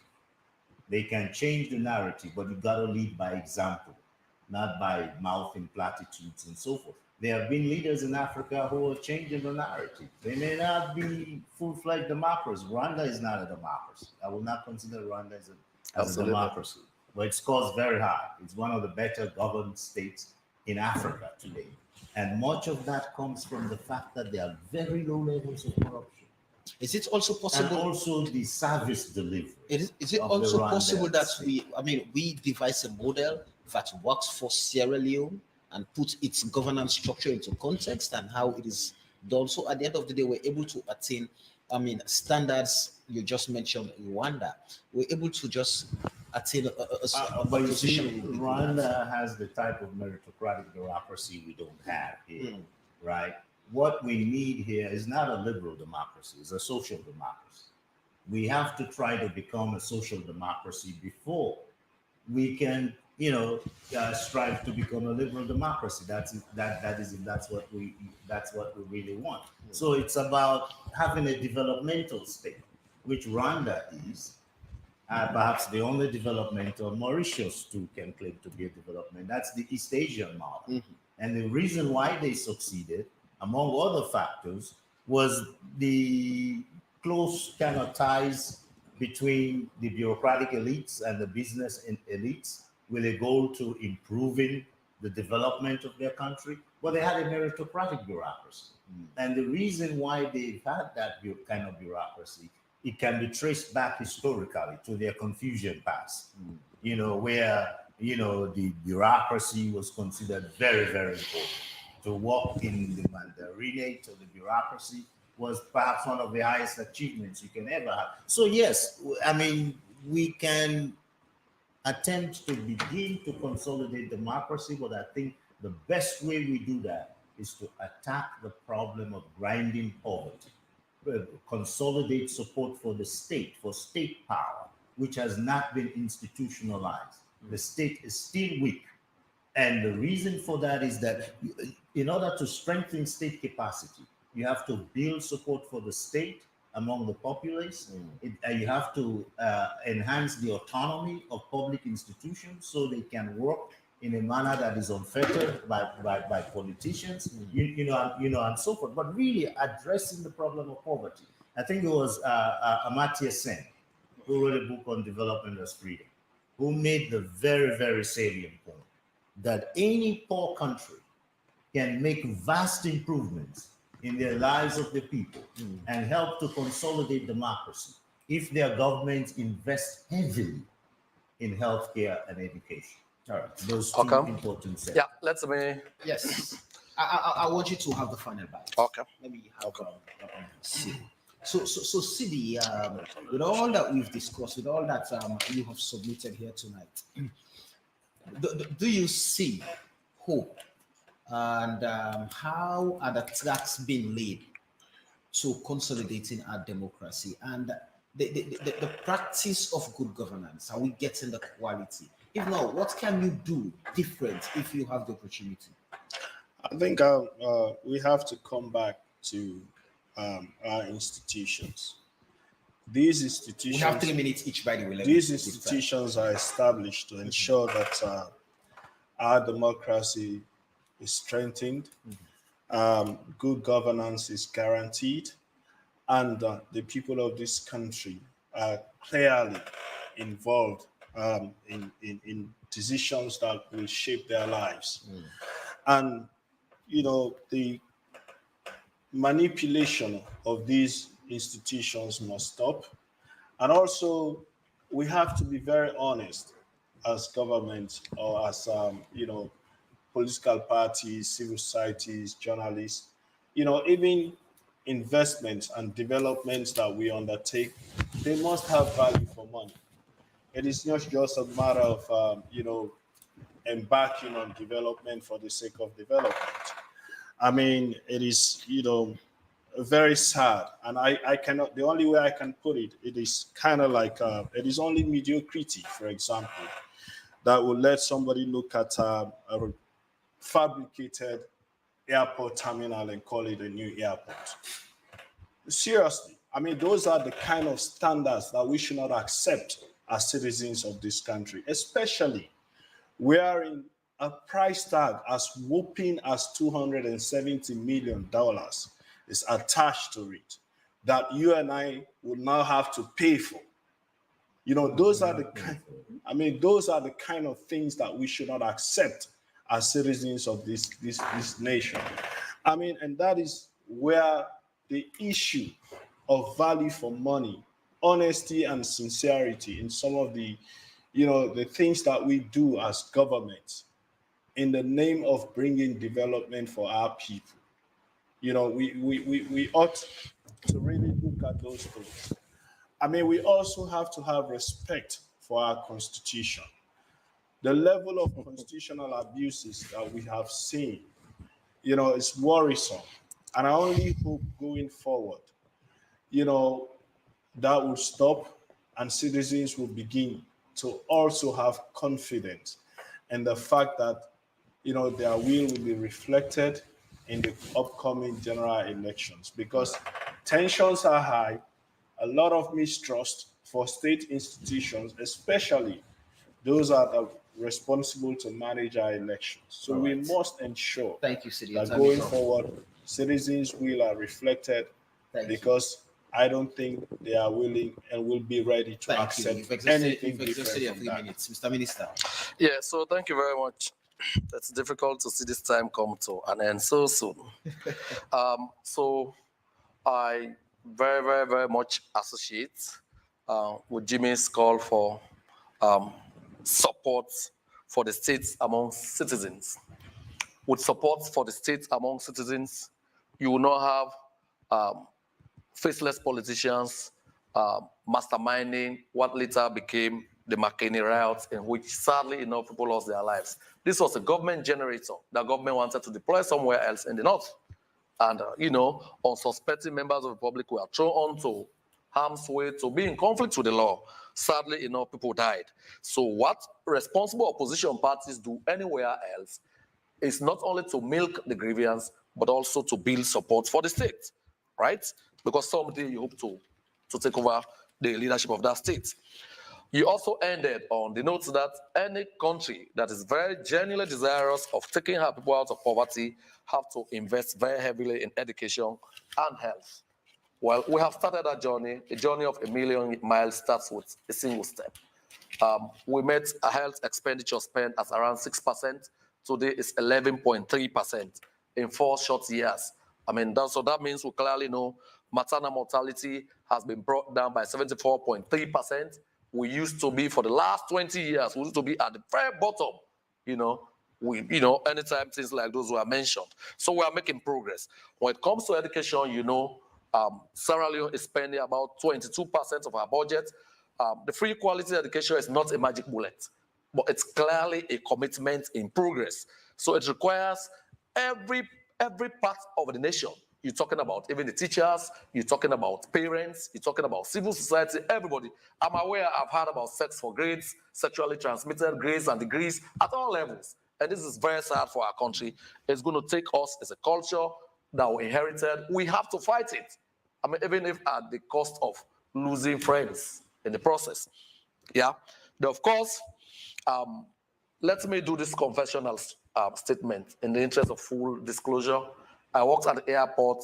I was sacked by the APC in 2009, in August.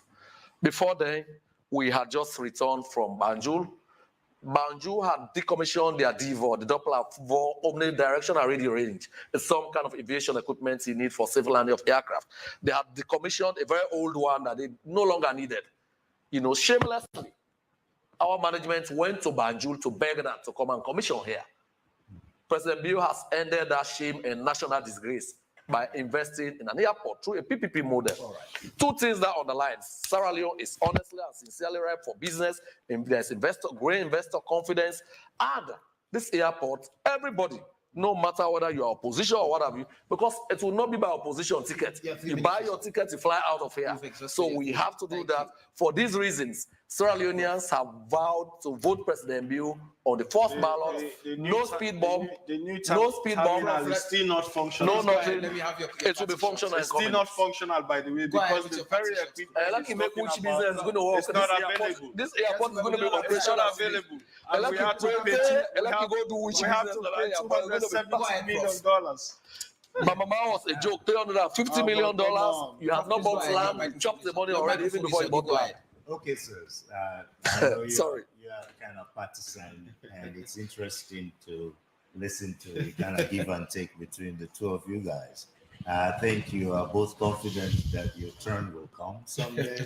My turn is here. Your turn is now. So for national service. The turn for national service is here. Come someday. So it's someday it might be after 1 million years. But just some few words here before we end today. I think the minister made the point about the importance of building support for the state, and I made the point about how it is important to have an effective state if democracy and development are going to be possible. But people just don't support states blindly. They support states that make a difference in their lives. Thank you. So you support state, you build support for a state that is responsive to your needs. Provided electricity, you cut cables. To your aspirations. So that's why social provision, in which some of the IMF gurus kind of, rail against, that the state is too interventionist.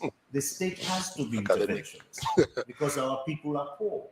To bring them out of poverty, it has to be interventionist. And to the degree that its interventions are effective in changing lives, in improving lives, that is how you build support for the state. Not by externalizing the sovereignty of the state and allowing officials in Brussels to be making macroeconomic policy in our country. Now, it is said that the poor needs democracy the most, but it is the rich that can best afford it. So when you build wealth, when you promote economic development, you're improving the conditions, the fundamentals that will make democracy grow, and mature. But the thing we'll also have to keep in mind are the intersections between democracy, development, and governance. Bad governance undermines democracy. the lack of development makes it very difficult to consolidate, democracy. That's why some have argued that democracy must take up the challenge of development where authoritarian regimes have failed us, in Africa. We also, lastly, have to keep in mind that democracy is sometimes a parochializing phenomenon. It could lead people to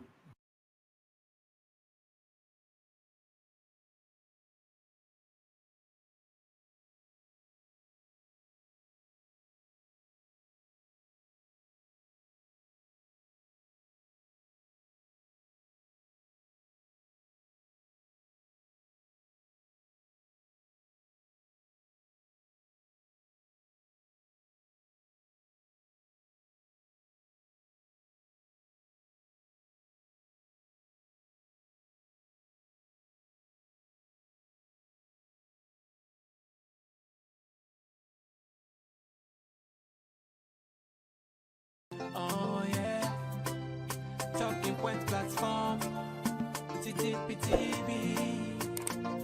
Oh yeah. Guys, until next time, the show has been a YBM Sunday. My name is Samuel Wise Bangura. Until then, take care of yourself and have a lovely night. And up next is our EYV Primetime News. Now we all come together as one for tomorrow. Now we go make salute. Talking point.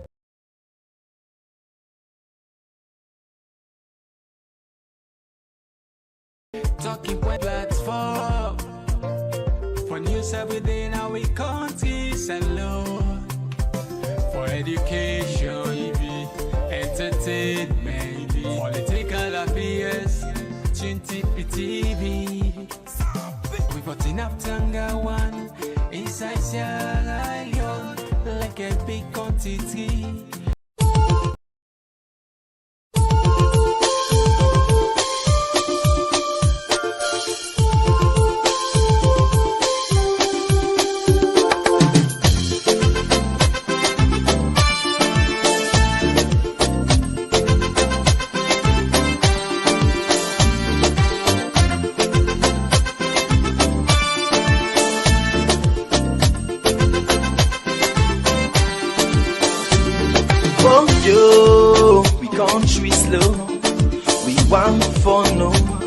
Why not they grow?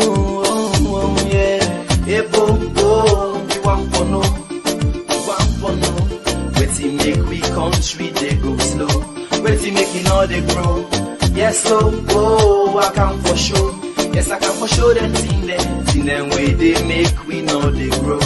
Say now we they die pampo. If I they try for go before, I beg bo, do ya not make us slow? No. If I try for raise the tempo, do ya not make am low? Yes, so if I try for go before, I beg bo, do ya not make us slow? No. If I try for raise the tempo, do ya not make am low? Yes, so before they do them thing now we go make we gladdy, thing now we go make we happy, thing now we go make we country laddie daddy. So we go live in unity. Yes, so before they do them thing now we go make we gladdy, thing now we go make we happy, thing now we go make we country laddie daddy. So we go live in harmony. Yes, so don't we for do them thing now we go make we smarter, thing now we go make we stronger, thing now we go make we nation last much longer. So we life them go better. Yes, so but we for left them thing now we go make we scatter, thing now we go bring palava, thing now we go make we nation well panambara, make we people scatter. Thing that you talk about, I like them. Thing them like half flavor plaba, political party wahala. Thing them we go make we agba, them put we country pan yakba. Sing along say hey bo, we want for no. Waiting make we country they go slow. Waiting making all they grow. Yes, oh, I can for sure. Yes, I can for sure them thing them way they make we know they grow. Say now we did that, yes, so make we show them thing them we go make we kick for, thing them we go make we country go before.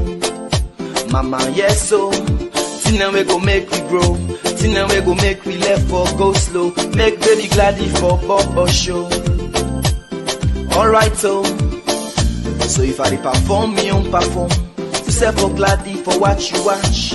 If I sing, me young sing.